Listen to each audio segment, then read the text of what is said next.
Good morning, good afternoon. By the time you guys see this video, it will be afternoon, but it's my morning, if that makes sense. So, what I was about to say, last night I was reading that book that I was telling y'all about, the Sixth Book of Moses, and I ended up dozing off with the light on in my bedroom. So I kind of like woke up with a little bit of a headache. Anyway, so I'm trying to drink some coffee to get rid of the headache. But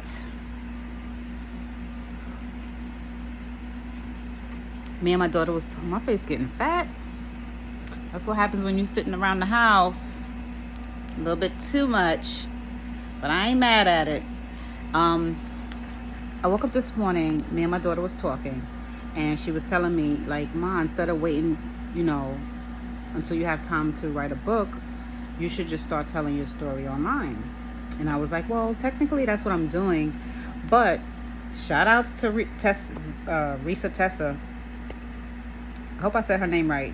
She had this awesome series about her story when she got married to Pathological Liar. So I think I'm going to try that. I'm going to start it off on YouTube. Not YouTube. I'm going to start it off on TikTok. I'm going to start a series only on this particular topic. The rest of my YouTube stuff will still be about psychology, but this particular topic is like so much that I can't get it out cohesively when I'm doing YouTube without it getting scattered in my videos, because YouTube algorithm don't push your videos out consecutively as you make them. They just throw random videos on the algorithm. So on TikTok, at least I could create a playlist, and then I'll do it from there, and then I'll just like branch over some of the videos back and forth like that. So I'm just going to give y'all a little synopsis of one of my stories that I plan to tell, about how my aunt tried to sacrifice my youngest daughter when she was about 3 or 4. So as you guys know, some of you that haven't followed my channel, I'm just going to give a quick synopsis. My family is, not all of my family, I will say mostly on my mom's side, heavily into the occults. So I had an aunt that was pretty much into it, like full-bodied. I don't know what type of demons they worship. That's why I'm trying to learn some of this stuff now, because I'm not really familiar with a lot of the terminologies when it comes to the occult and stuff like that. I know she was following it for a long time. So my aunt, beautiful. She's really pretty. She's always been really pretty. But she has kleptomania. She's a kleptomaniac. And she goes into stores and she has a lot of nice things. She has money, but that's a mental illness that she has, kleptomania. I don't want to go too far into like the stuff she be doing as far as that goes, right? But I will say this. She used to take me to these churches where they do like a lot of like channeling. And I was really young at the time, so I didn't really understand it, right? I just knew it was weird. I didn't really know what it was about. But I'm going to talk about this one particular night. I went over to her house. Me, my sister, my Christian sister, she's really into Christianity. She's like really hard body into Christianity. We went over there for Thanksgiving, and I took my youngest daughter at the time. She was about 3. I can't remember the exact age, so I'm not going to quote, but I remember she was around 3 because she was still where you could pick her up. And the backstory on my aunt, she has 2 daughters and a son. Her older daughter, of the 2, they said that she smoked some bad weed one time and that she was never right in the head. And remember when I was telling y'all, Remember when I was telling y'all that sometimes when you do drugs, if you have mental illness in your family or demonology in your family, meaning like your family's under strong spiritual demonic attack, whether it be through them being possessed or just them being under attack, right? You got to be careful when you're dealing with any type of portals. The portals that opens up these demons into your life could be drug use, alcohol, and sex addictions. Those are like the three main things that they tend to latch onto to get possession of the human. And of course, your trauma. Of course you're going to put that in there. So my aunt's older daughter, let's give her a name. Let's call her Betty. And we'll call my aunt Sam. So Sam has a daughter named Betty. Betty smoked some drugs. It was supposed to have been weed, and she was never right in the head. Betty had 2 kids. Betty started acting really erratic around when the first child was born. She was doing weird things like, on the level of psychosis and schizophrenia. So then it started to increase. I didn't know my aunt was still doing rituals at the house, right? I didn't know. I kind of knew, but when you're like trying to be naive about it because you're kind of like in denial. So back then, and you're probably saying, well, why did you go to her house? Okay. Betty was one of my favorite aunts growing up. Betty was the one that would come over when my father was beating the brains. Oh, okay. Trigger warning. Someone told me that I'd be too blunt, so I have to say trigger warning on some of these videos because it is pretty intense. The reason why it just flows off my tongue was because it was such a part of my life that it was so normal to me. The craziness just became normal part of my life. So when I tell the story, that's why my kids told me that I should tell my story, because when I used to tell them this stuff at night, we would just have like, he'd say it's bedtime stories. My bedtime stories wasn't like to tuck you in at night. We talk about fairy tales. My bedtime stories was, this was happening to your mom as a child. Now I know it's probably like, well, why would you tell kids that? I started telling them these more intense stories when they got a little older, like 8, 9, 10. But when they were little kids, I would tell them the little fairy tale stories. Don't think I'm like one of those weird moms that's just traumatizing my kids. It wasn't like that. As they got older, they wanted to know what happened to me. So I started telling them little by little. I would fluff it up for the age appropriation. But as they got older, like around 10, 11, 12, I was able to open up a little bit more and a little bit more. And my youngest daughter was the most interested. She's now 19. But she was the most interested around 15 and 16. That's when she started telling me, Ma, your stories are crazy. They're really intense. And I'm like, I know. And she's like, but the way you make them sound, so you could put humor to it. I really didn't cry when I told them the stories, very little bit, because I tried to repress those feelings and those emotions. But as I've grown to accept them from my family and from myself, it's easier for me to release. That's why sometimes I might tear up a little bit when I tell 1 or 2 of those stories, because it's still a reality. I'm not broken from it. It was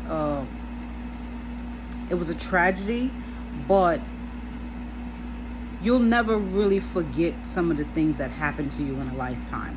For when people say, oh, you're not healed, or you're damaged, or you damaged goods because of it. Not necessarily.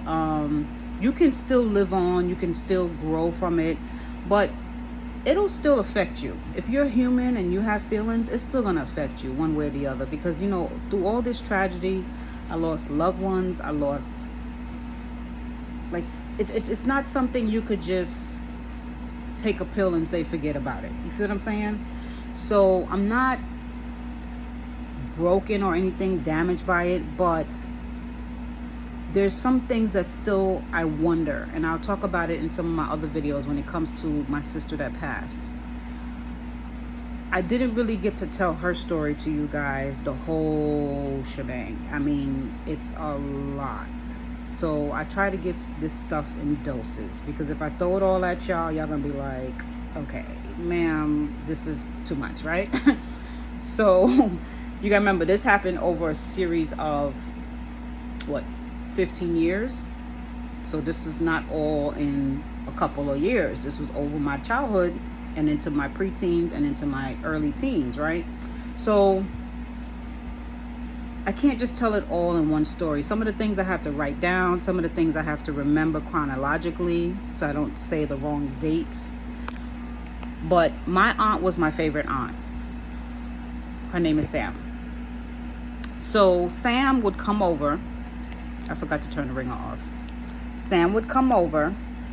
I forgot to put don't disturb. And anytime my dad was like beating the crap out of me and my siblings, I would call Sam and I'd be like, he's at it again. And she would try to convince my mom to leave him, but I'll get on my mom in another video. My mother was also the foundation of why my father acted the way he acted. So I'm gonna tell y'all about that in my other series videos. But this video today is just about my aunt and how she tried to sacrifice my daughter to the deities that she worships. Does that make sense? Okay. So, gotta drip my coffee first, because, child.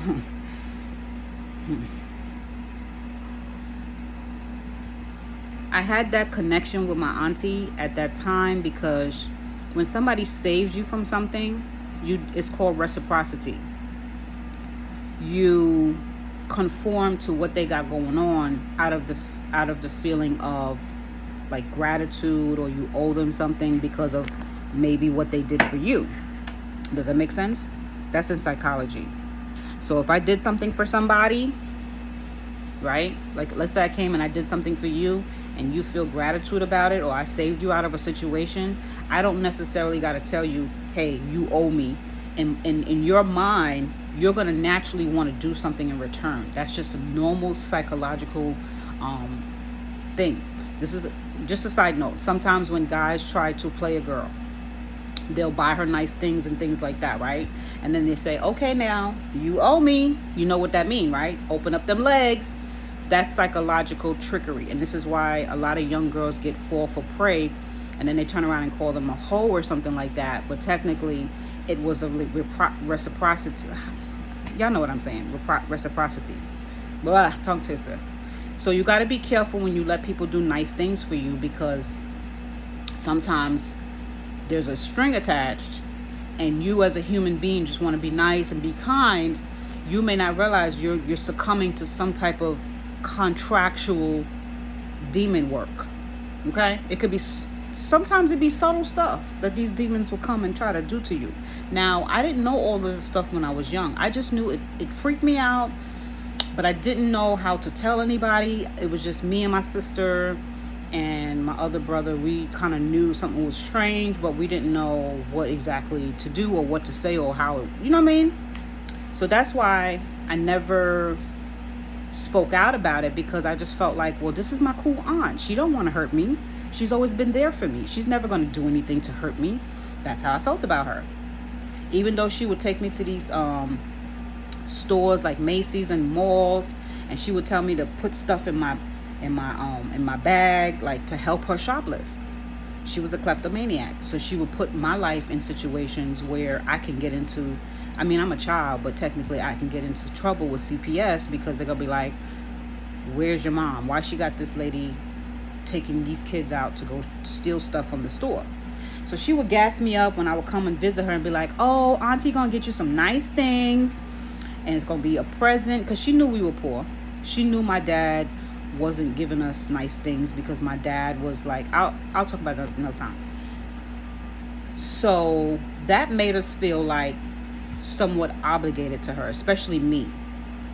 I would be the one that, I don't know, I feel like I was always in the middle of some crap with my whole family.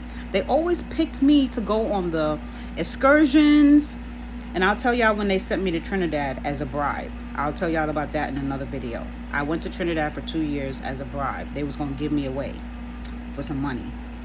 Anyway, but so yeah, we would go to the malls and she would steal stuff and yada yada yada. I know you're like, get to the point, but this is the beauty of the story. The person gets to relive their whole experience by telling the story. So it's not going to be no 1, 2, 3, get to the end of the story, because what's the fun of that, right? So I'm just giving you a feeling of how I felt about my aunt and why I would still go visit her as an older person. So if my daughter was 3, she's 19 now, that's 16 years ago. I'm almost 50 minus 16. Damn, I can't do the math. What was I?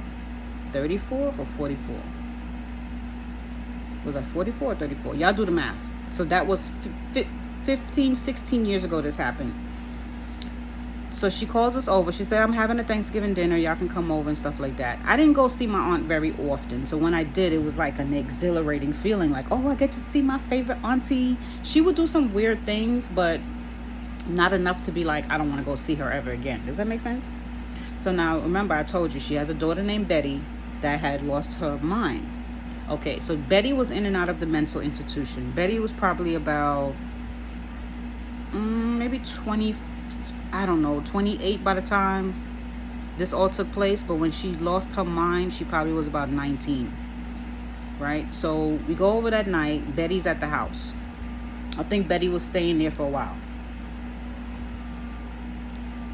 So there was conditions on when they would let her out. This is my cousin. There would be conditions on when they would let her out. I guess if she was being good, they would let her go home for a while or something like that. Now, mind you, my aunt also wanted the money, the Social Security, SSD, or whatever money you get when you have an ailment. So the person that takes care of the sick person gets an additional check. And this is another thing about my family. They're money hungry. So she would get an additional check to take care of her mentally ill daughter. But mind you, remember I was talking about it last night. A lot of times it don't just be mental illness. It be demon possession. You feel what I'm saying? And psychiatrists and stuff, they don't like talking about this stuff because it's the unseen. And they feel like, well, I can't give them a pill for it or a diagnosis for it. What are they going to call it? Exorcism? Demon possession? They can't put that on the DSM. You know, they have to have like a medical term. So they call it psychosis most of the time. You see what I'm saying? Anyways, we go over there that night. She got the dinner all laid out on a nice tablecloth and everything. The dinner's coming out and stuff like that. Now I'm going to get to this other part of the story. Y'all going to be like, ugh? Okay. I don't even know what part of the story I should say first because they're both highly relevant. My grandmother passed away maybe 10 years before that situation happened. Maybe 10, 15 years. I don't remember the exact date. I love my grandmother too, but I just don't remember. It had to have been maybe about 25 years before that happened. But she was very like, that house that my aunt has used to be my grandmother's. She left it to her when she passed away. The house has a lot of spirits in it. So that night, she told us all to come to the table and to hold hands.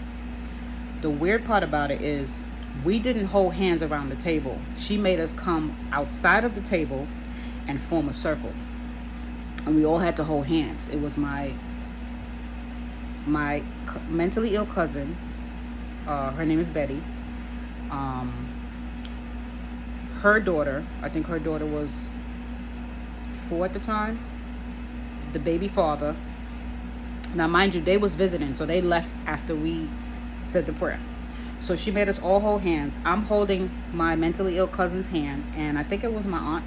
I was holding my aunt's hand or my daughter. I don't remember. It was so foggy. And she starts calling on some spirits. One of the spirits she called on was my deceased grandmother. Now, I've seen her do this seance before, but I've never seen her do it this intensely. Because most of the time, we used to just like, I don't go visit her often. But from what I remember, the times before that, she would just be around the dinner table and she would just say, Mommy, I miss you. I hope you know what I mean? Like just that whole reverence to the deceased. But this particular night, I don't know what it was special about this night. Maybe it was because it was more babies involved. I don't know. She called my grandmother's name specifically, her first, last, middle name, everything. She called on some other spirits that I never heard about. Just was saying some old weird stuff. And she was like, I feel them coming. Then she goes, they're here. And I snatched my hand away. So my daughter, when we was talking about it, my daughter studies a little bit of esotericism and stuff like that. Like, she knows about like what crystals do, the power of crystals. Even as I was reading that book, the 6th book of Moses, they do talk about the crystals, how the crystals represent each zodiac sign. Now, they don't call it zodiac, they call it astrology. Each astrology represents each 4 quarters of the angels. There's 4 quarters to each angel chambers. Now, the heavens is like 7 layers, and in each layer has millions and millions and millions of angels. Each angel has a title and a mission. Some angels have a shift. They take shifts. Some work in the day, some work at night. You got to understand how the moon works, how it works in conjunction with these crystals. This is why when people get into those psychic stuff that they do, like the psychic readings and stuff, they understand the power of the crystals and how you can contaminate a crystal. Like, my crystal represents, for my month, is citrine. Citrine is like a golden color, and I think my daughter's is the green crystal. So she used to study it like when she was like 16. She's been studying this stuff.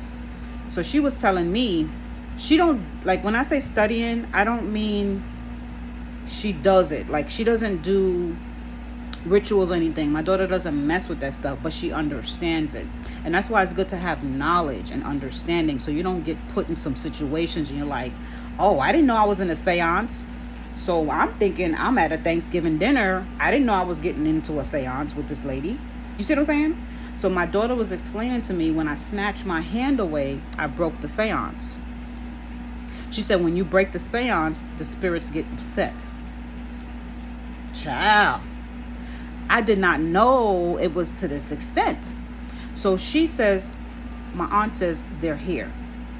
So I'm like, me and my sister open our eyes, because we were thinking we were saying a prayer to the heavenly creator God. So we over here like, we thankful for this, we thankful. Remember, this Thanksgiving. We're not thinking this is going to be some old weird spiritual situation. You know what I mean? So I'm like, oh, damn. So she said, they're here. So she goes to the front door, and this is at night. She goes to the front door, and she opens it. And she says something like she's having a damn it, everybody wants to call while I'm making a video. She opens the front door, and she's, that's why, you ever heard that saying when they say, if you hear your name being called, don't open the door? Like, I've had that happen in the past where I heard my name and I thought somebody was at the front door, or you thought you heard the bell and you're not sure. Don't open the door. Because sometimes spirits call your name. We'll get into that another time. I don't want to get too far off the track. So she opens the front door and she has like a conversation at the door. I don't know. Nobody's there. You gotta remember, nobody's there as far as is in the earth realm, what we can see. I don't see anybody. So me and my sister looking like, oh my God. We're like nervous.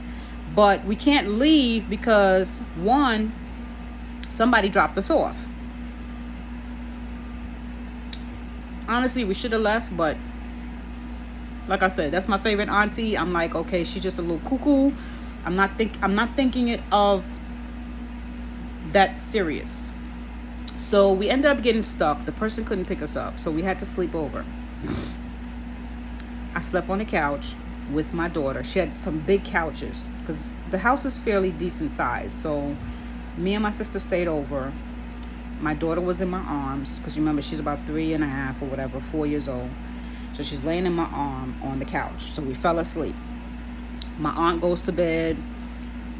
The cousin goes to bed. And that's the only 2 other people that stayed. Everybody else went home.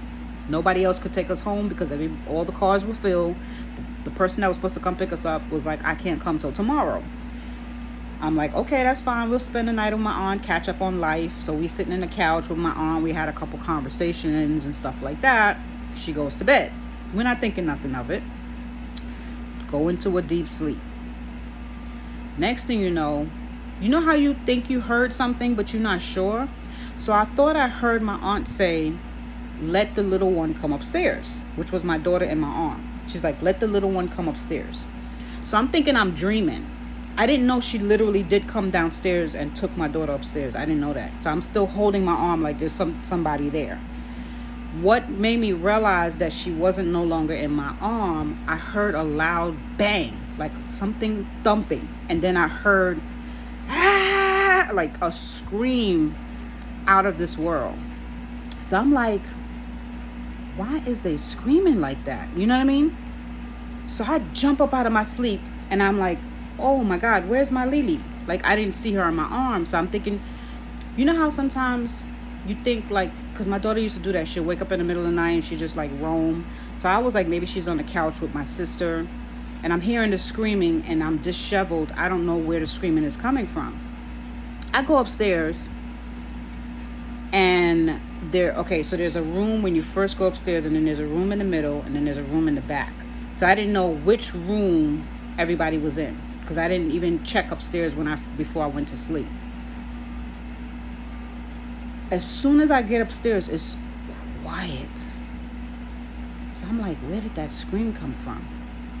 So I went into the middle room first, and my aunt is in that room, and she has my daughter like almost choking her like this. And I was like, Auntie, what happened? What's going on? And she's like, don't go in the other room. And I'm like, why? What's going on? And she's like, shh. I'm like, no, what the, like, I'm to the point where I'm just like so spooked out. I felt like I woke up in a horror movie and I had an out of body experience and I'm watching myself dealing with some craziness. So I go into the other room, the lamp is on so I could see my cousin. She's sitting on the bed with a butcher knife in the middle of her lap, and she's like, Jesus, Jesus. She starts saying it louder and louder. So I go over there. Now I'm calling her real name, but I'm gonna tell you guys the name that I said. I said, Betty. And she's like, huh? I said, what's wrong? Like, I'm still trying to reach the real Betty, because I'm like, okay, maybe she's having a psychosis attack or whatever. But I was scared, so I didn't go all the way in the room. I stood by the doorway. So I called her name real loud, and she looked at me, and then she had a little girl voice. I said, you okay? I was like, what's going on? She's like, nothing, I'm okay. So I was like, why are you sitting there like that? And she's like, jeez. She goes back into the trance and she starts screaming, and she's like shaking back and forth with this knife. And I'm like, is she gonna kill herself or kill me? I'm like, I don't know what to do. Sometimes you say to yourself, you'll know what to do in a situation until you're in the situation. So I went back to my aunt's room. I said, you gotta go get her. And then she's like, no, call the police. I'm like, we gotta go get her before she does something to us. My aunt is holding my daughter, about to take my daughter to the next room. I said, I grabbed my daughter so quickly, y'all. And I realized she was using my daughter as a shield once the demons came up in the steps, whatever. And I said, wow. So I went back in the other room. I didn't go all the way in the room. When I went back in the other room, the knife was on the ground, and my cousin flew like a little gremlin into the restroom and locked the door. And she stayed there. And I went and got the knife, and I went back downstairs with my daughter, and I woke up my sister because she's still knocked out. I'm like, how the hell she sleep through all of this stuff? I woke her up and I said, yo, there's a whole demon situation going on upstairs. We got to get out of here. And then she was like, it was like 4 a.m. And my dumbass, I was like, well, we could just stay up and wait till the morning, and then we just figure out how to get home.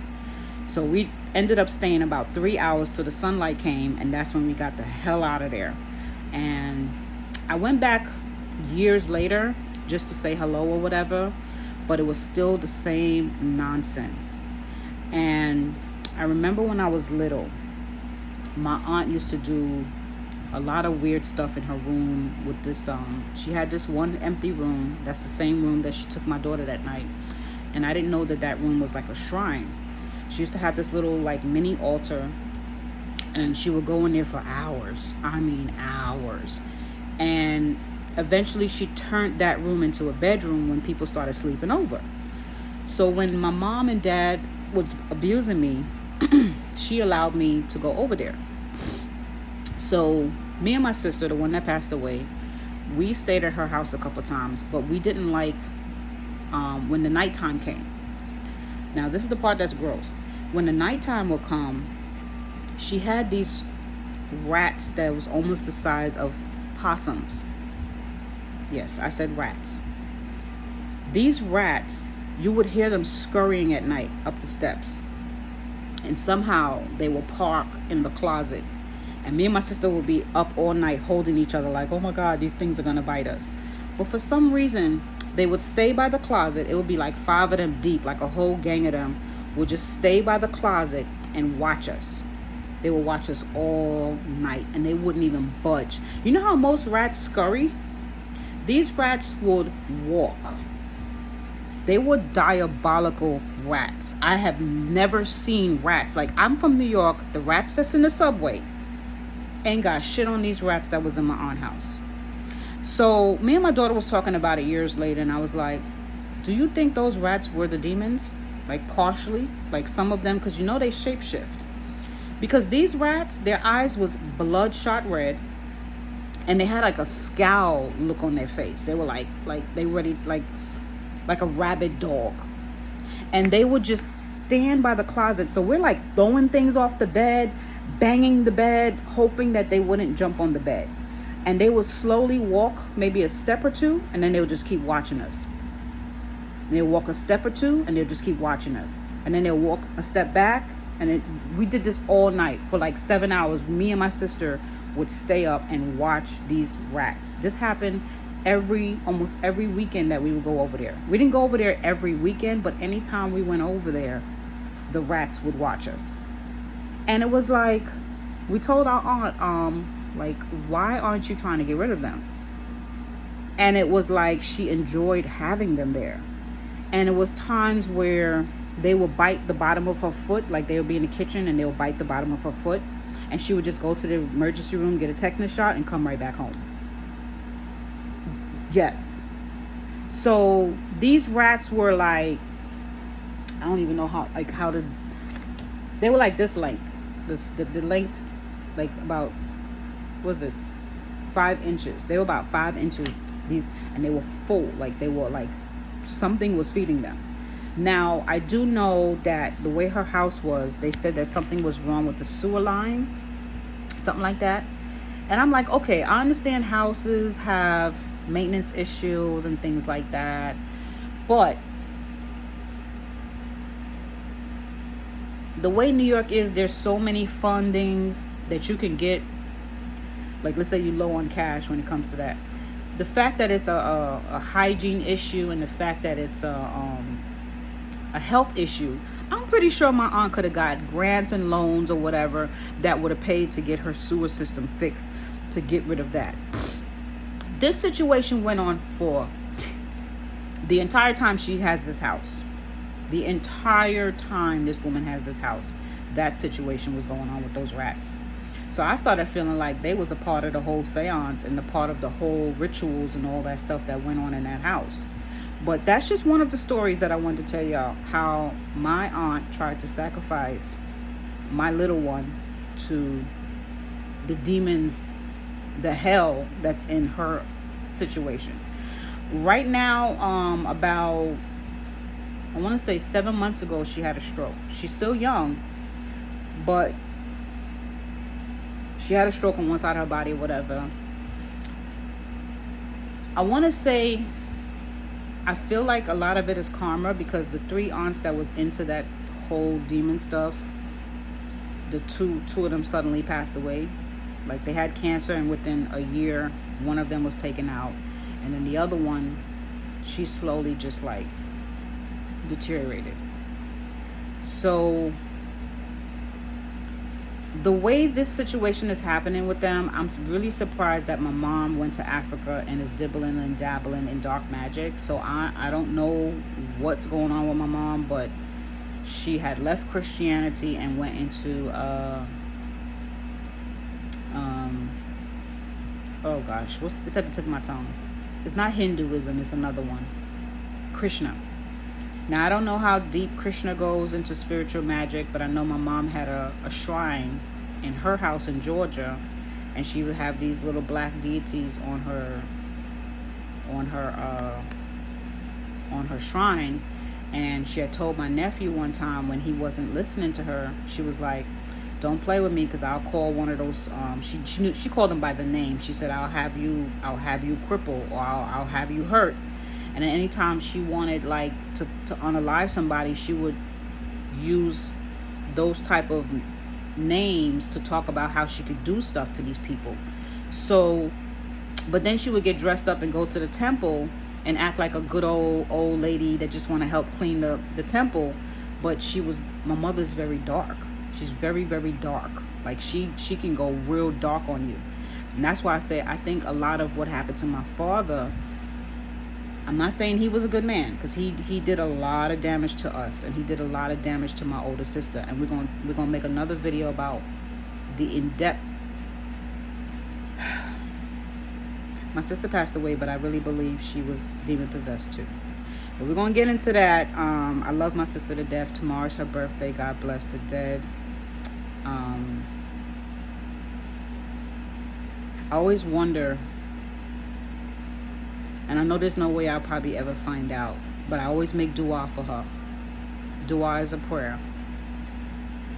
I hope she transitioned to the right place. I really hope that she transitioned and she went to where she deserved to be, because a lot of what happened to her and a lot of the stuff that she did, I don't think she meant to do it. Because at one point she was like talking about worshiping Satan, and then she had went back into Christianity. When she met the white guy, she started talking about worshiping Satan, because he had went and got her what's called the I think it's called the Book of the Dead. It's the Devil Bible. It's called the Book of the Dead. I don't know what's in it, but they were doing some stuff. Then I'll make that another video. Let's make that another video, because that one is deeper. That one is deep, deep, deep. How she lost her mind. But I just want to bring this to the awareness that when I got into psychology, it was because I escaped a lot of ritualistic cult stuff that was going on in my family, right? And I didn't know what I know now. I just knew that these things was after me too. I could feel it when I would go to sleep at night. I was under a lot of spiritual attack, especially when I was in my early 20s. They would come and wreak havoc on my sleep. And people would be like, "Oh, it's just your anxiety. Oh, you're just worried about this. You're just worried about that." And I'm like, no, I'm not worried about anything. My life is decent. I don't feel at rest. Something is like really going on.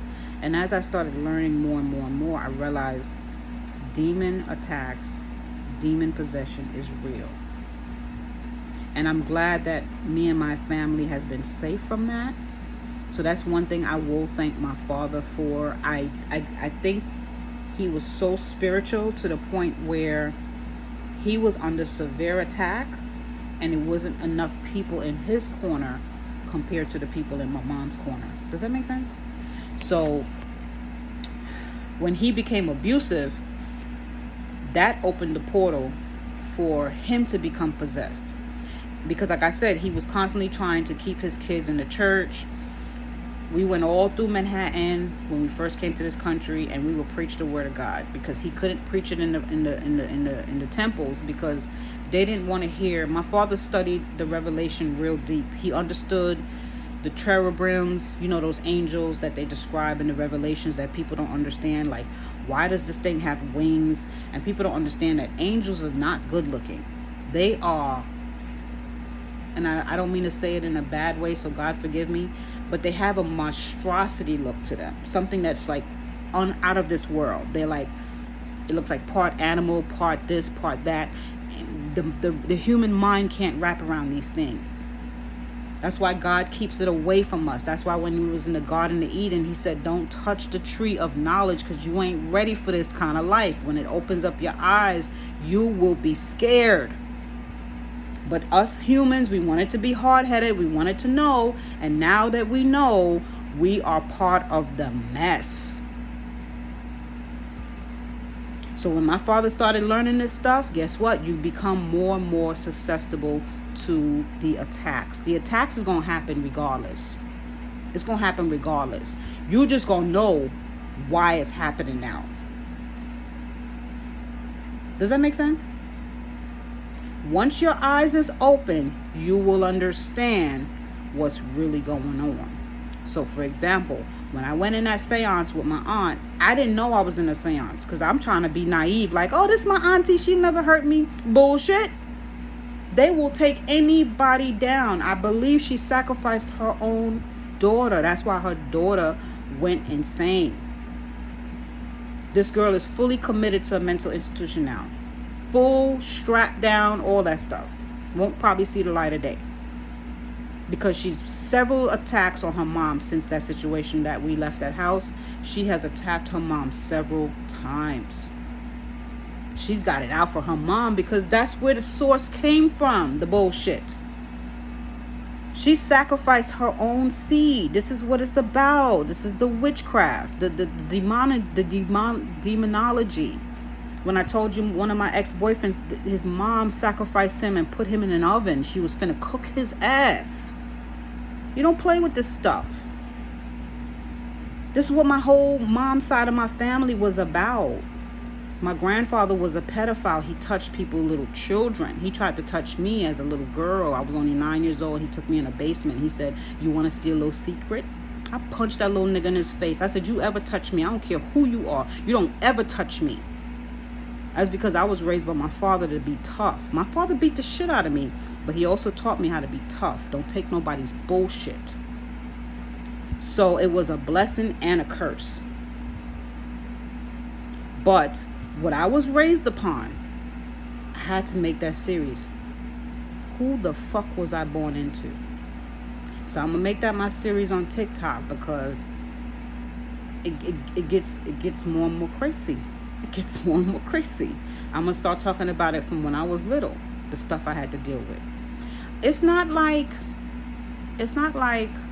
unheard of. It's not unheard of, right? Because when I make another video, I plan to do it maybe sometime this week.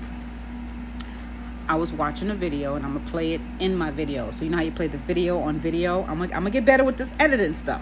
So I'm gonna make another video and I'm gonna play this video about this man who was raised by a witch. And he said it was in the form of schizophrenia. So she started, you know, talking to herself, having psychosis, and she was doing strange things in the house. And people kept saying, oh, it's just mental illness. Mental illness just be the portal for them to get in.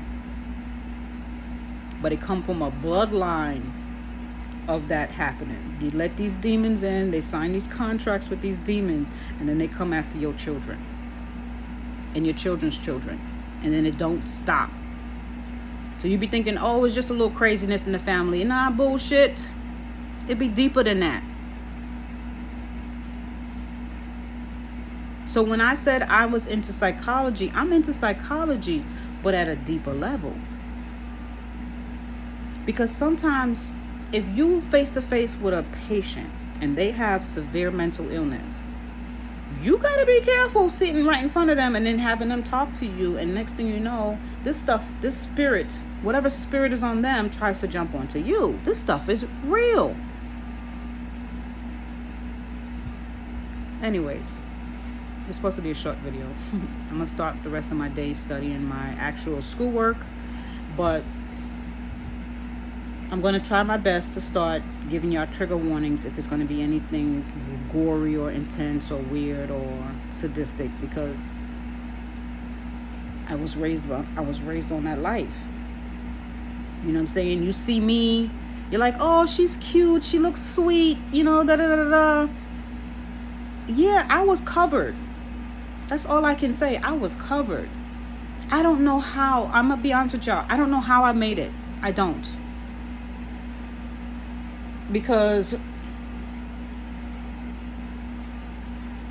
if I tell y'all about some of my other brothers and sisters, I ain't tell y'all about the dark side of them. But I ain't gonna tell their business because this is real life that's happening with one of them. One of them is in prison. He's diabolical. Okay, antisocial disorder. I ain't gonna talk about him. I already got enough people in my family coming after me. I got my crazy uncle who is a felon on the run, and he don't like me talking about him. He already threatened me, called my ex-husband. Like, yeah, he's on my mom's side. I don't play with these people, but I will expose them for my own protection, because I don't want that satanic stuff on my life. I don't want it on my children's life. I don't want no parts of it. I told my nephew that keeps calling me in prison, I said, you keep calling that woman. I don't want no parts of the curses that she got going on with her life.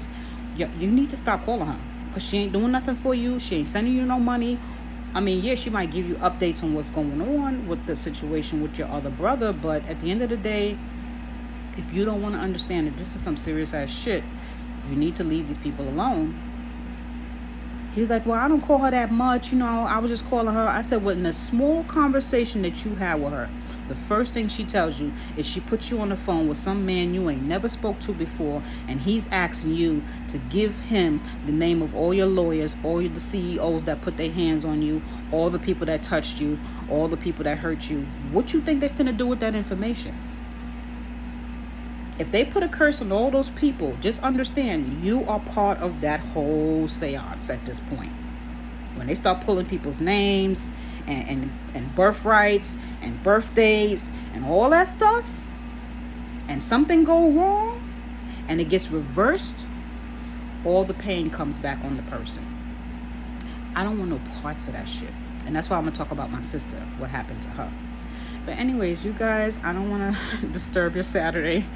This is just, like I said, it's just a part of my past. It's somewhat a part of my current, but I don't want it to be a part of my future. And with that, I'm going to end this video. And I love you guys, and I'll keep y'all posted. Bye. Say a prayer, and y'all stay prayed up.